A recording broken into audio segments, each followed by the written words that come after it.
Bonjour, je vous présente aujourd'hui le traitement chirurgical d'un hallux valgus en technique percutanée, à savoir avec des mini-incisions. Il s'agit d'une femme avec un hallux très marqué, présentant des métatarsalgies qui vont justifier d'un traitement par osteotomie métatarsienne en complément. Vous voyez ici la table d'intervention qui est minimaliste avec les petites fraises et le mini-moteur qui va servir à réaliser les osteotomies osseuses. La préparation cutanée est classique, en général à la bétadine alcoolique, sous couvert d'un garrot ou non. En cas d'allergie, nous pouvons utiliser bien évidemment d'autres produits que la bétadine.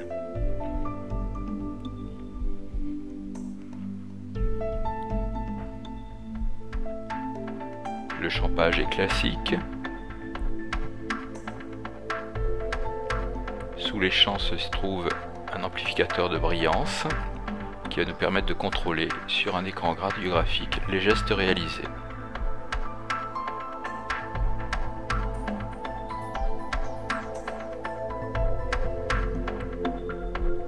Le premier geste réalisé est une mini-incision de 2 mm en arrière de la bosse que nous appelons le bunion. Cette petite incision va nous permettre de réaliser une chambre de travail en regard de cette bosse. Ce décollement doit être soigneux, prolongé, afin d'obtenir le meilleur décollement possible, qui va nous faciliter par la suite le travail au contact de la surface osseuse.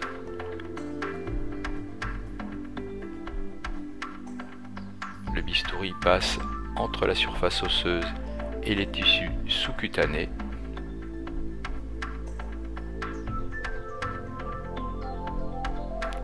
Nous utilisons après cela une spatule qui nous permet d'améliorer ce décollement. Vous voyez en sous-cutané la spatule qui réalise son travail.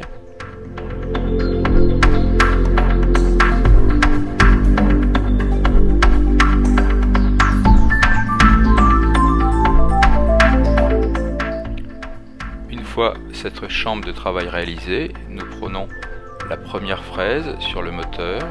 Il s'agit d'une fraise wedge. Elle va alors être introduite dans l'espace de travail et nous allons commencer ce que nous appelons la bunionectomie, c'est-à-dire l'ablation de la bosse sous contrôle des doigts et bien sûr sous contrôle régulier à l'amplificateur de brillance ou du fluoroscope.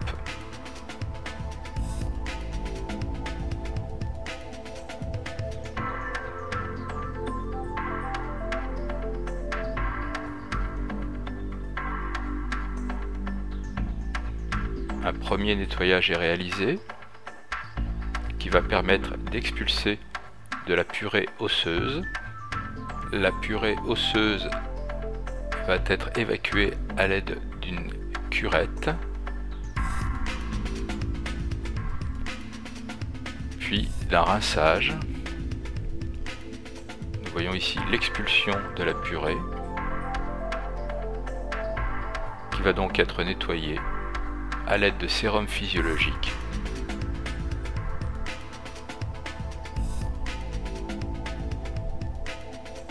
Il est impératif de réaliser ce nettoyage afin de laisser le moins de débris osseux possible, ces débris pouvant être pourvoyeurs de raideurs ultérieures.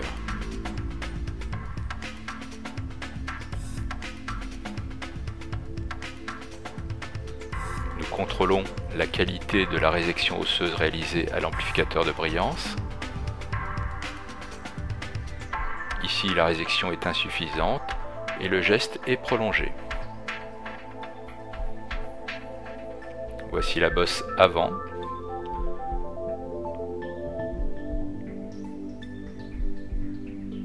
Voici après le travail de la fraise. Vous voyez que la bosse a pratiquement complètement disparu.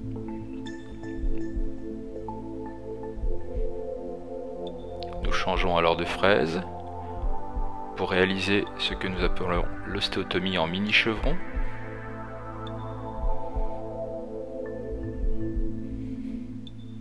Cette ostéotomie va permettre la réalisation de la translation osseuse de la tête du premier métatarsien et ainsi la réorienter de manière satisfaisante. Ce geste est bien sûr toujours réalisé sous contrôle de l'amplificateur de brillance.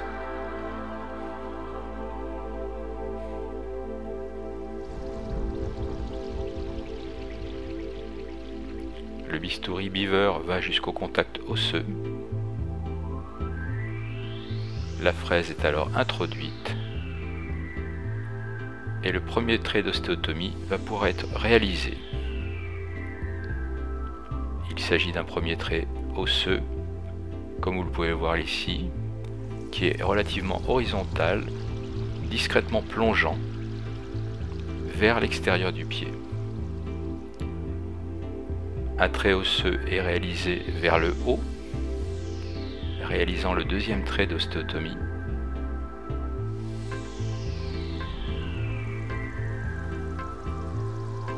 Les petits mouvements permettent de couper l'os en même temps que la fraise tourne.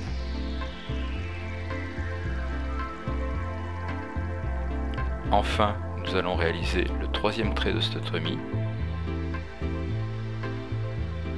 qui est un trait pratiquement horizontal, qui part de l'arrière vers l'avant du pied et qui sectionne l'ensemble de la zone osseuse.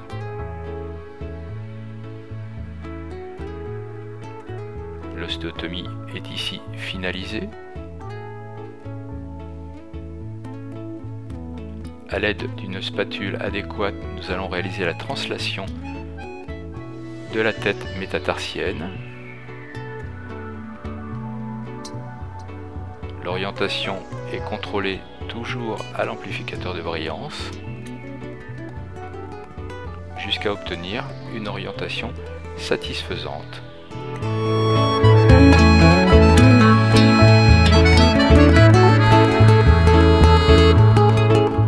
Nous voyons sur cette image de fluoroscope la translation de la tête avec la spatule qui est à l'intérieur du métatarsien.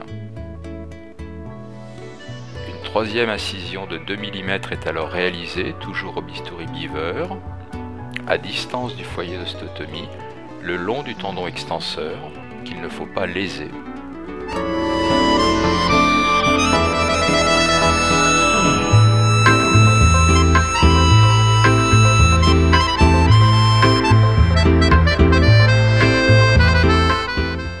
Nous changeons alors la fraise pour une fraise Shannon de 12 mm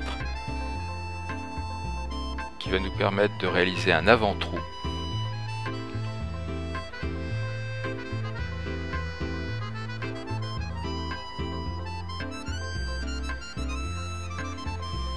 Voici la réalisation de l'avant-trou qui va permettre le passage d'une broche .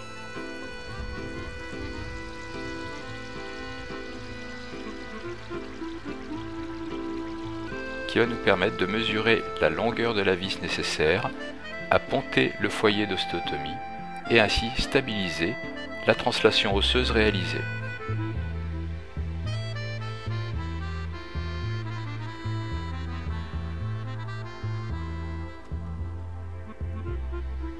Nous mesurons la longueur de la vis nécessaire à l'aide d'un tournevis adéquat qui nous donne la longueur par rapport à la broche qui fait issue de l'os. Voici la broche avec la spatule et la translation de la tête. La vis est alors mise en place.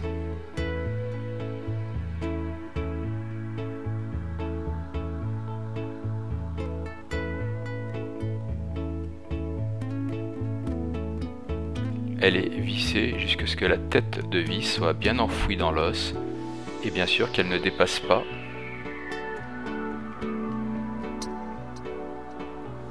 Voilà, on sent la résistance au niveau de la corticale osseuse. Nous avons ainsi une bonne prise et déjà une correction de l'hallux valgus. Rien qu'avec ce geste.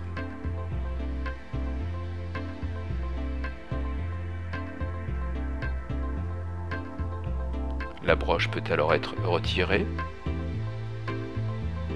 A l'aide de la fraise wedge, nous allons enlever la casquette osseuse liée à la translation afin que la continuité osseuse soit régulière.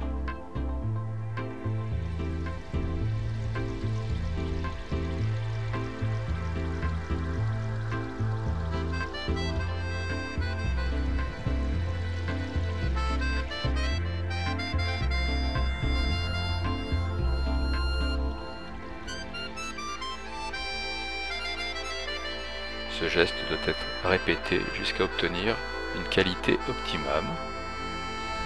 Un ultime rinçage de la zone est réalisé afin d'évacuer tous les débris osseux, qui sont donc pourvoyeurs de raideur, s'ils sont laissés en place. Sur cette vue scopique, vous voyez la vis en place avec la casquette osseuse qui a été enlevée et la réorientation de la tête du premier métatarsien. Une libération de l'articulation métatarso-phalangienne est réalisée à l'aide du bistouri Beaver. Il s'agit là de la 4e incision de 2 mm.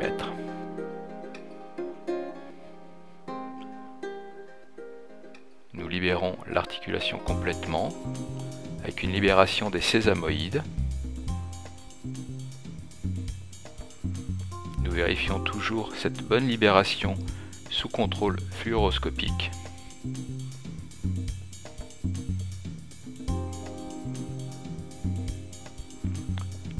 Une 5e incision va être réalisée afin de réaliser ce que nous appelons l'ostéotomie de Atkins, qui va permettre de corriger l'orientation du premier orteil, mais vous pouvez déjà voir sur cette vue que la morphologie du pied a d'ores et déjà largement changé. Cette ostéotomie est réalisée à l'aide d'une fraise Shannon, la 3e fraise que nous avons déjà utilisée pour mettre en place la broche qui nous a permis de monter la vis. L'ostéotomie est réalisée vers le haut et vers le bas.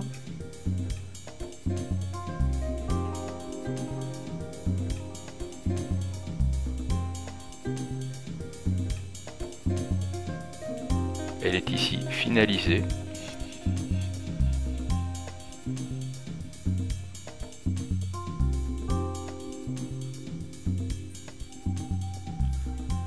Nous réorientons l'ostéotomie avec toujours un contrôle scopique. Vous voyez la correction osseuse. Nous réalisons une trépanation osseuse au sommet de la première phalange qui va permettre de mettre en place une broche qui va mesurer pour la 2e vis.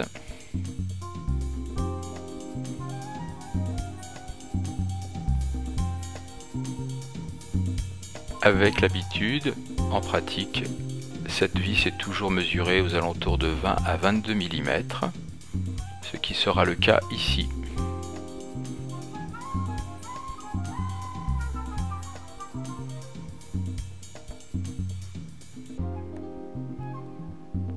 La vis est montée sur la broche et comme pour la première, elle est vissée en maintenant en place l'orientation qui a été donnée lors de la mobilisation de l'ostéotomie.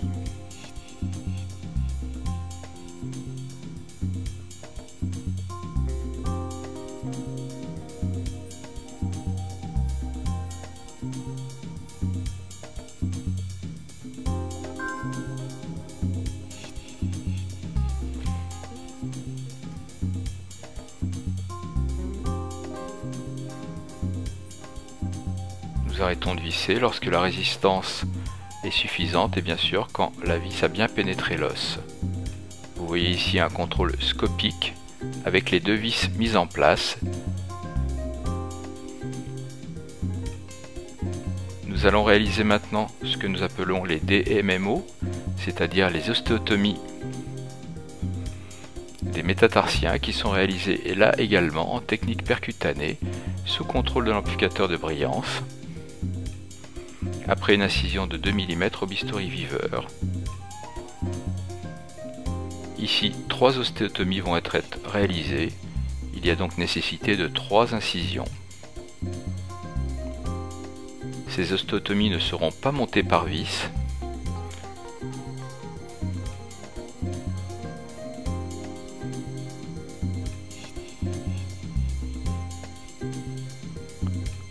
Le patient ayant l'appui ultérieurement, la mobilisation des ostéotomies va permettre un réglage optimal, spontané, de la hauteur des têtes métatarsiennes latérales, en l'occurrence des deuxième, troisième et quatrième têtes.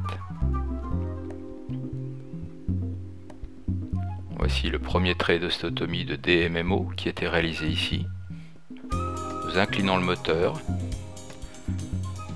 pour aller perforer la corticale plantaire, et l'ostéotomie est réalisée en va-et-vient de l'extérieur vers l'intérieur et de l'intérieur vers l'extérieur.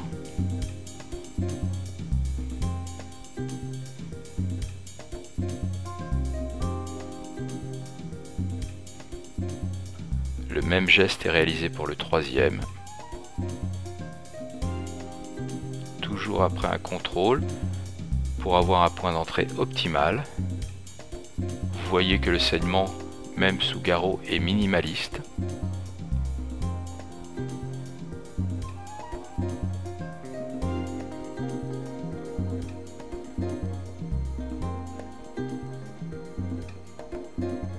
Orientation du moteur vers la zone plantaire, puis ostéotomie. Celle-ci est réalisée tout d'abord de l'extérieur vers l'intérieur, puis de l'intérieur vers l'extérieur, selon les habitudes de l'opérateur.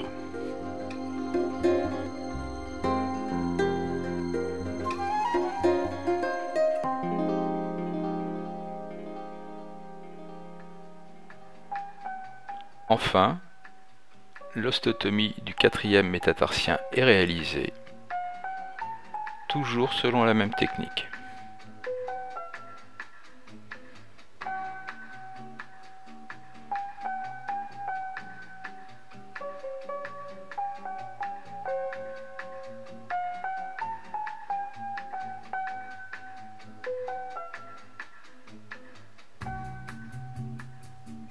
D'abord en plantaire, puis de l'extérieur vers l'intérieur, et à nouveau de l'intérieur vers l'extérieur.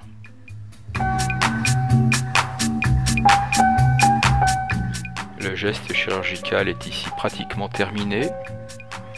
Nous vérifions à l'amplificateur de brillance que les 3 ostéotomies soient bien complètes, qu'elles se mobilisent bien lors de l'appui comme ici. Nous voyons que le pied est parfaitement axé à l'appui, contrairement à tout à l'heure. Les incisions sont donc modestes. 8 incisions pour traiter un pied complet de 2 mm. Un lavage soigneux de toutes les incisions est réalisé. Un nettoyage à l'alcool est également réalisé. Le pansement va être réalisé. Il s'agit d'un acte important, car c'est lui qui va maintenir la morphologie que nous décidons de donner au pied pendant les 15 premiers jours post-opératoires. Vous pouvez noter qu'il n'y a aucune fermeture cutanée. Cela n'est pas nécessaire. Nous simulons à l'appui du pied au sol. Vous voyez ici que les axes sont parfaits. Les compresses sont mises selon un ordre bien défini en commençant à cravater le premier orteil qui est ramené vers l'intérieur. Nous faisons de même pour tous les orteils qui ont été touchés, en l'occurrence ici les 4 premiers orteils. Ce pansement est bien sûr contrôlé à l'amplificateur de brillance régulièrement.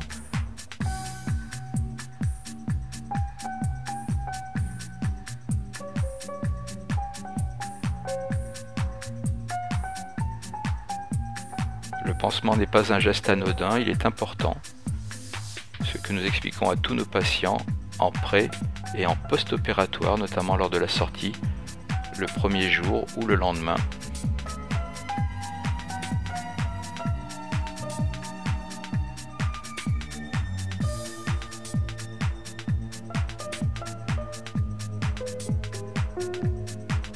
Une dernière compresse est mise en place. Pour ma part, je mets 2 bandes. Une première qui n'est pas une bande compressive, qui permet simplement de maintenir la position.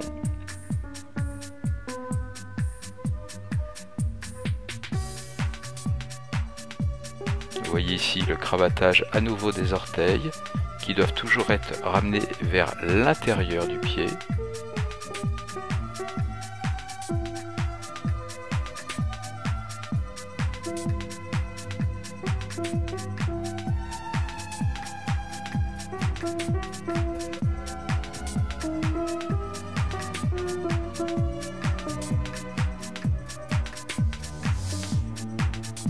La première bande est ainsi mise. Nous contrôlons à nouveau à l'amplificateur de brillance la bonne réduction de tous les orteils et le bon aspect radiographique.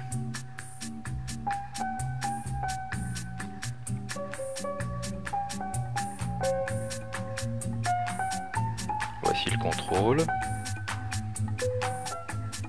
La deuxième bande va être positionnée. Il s'agit d'une bande un tout petit peu plus compressive.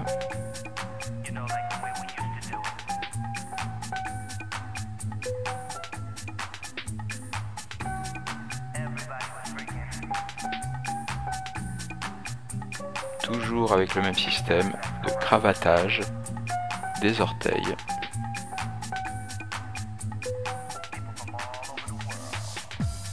Et d'abaissement également de ses orteils.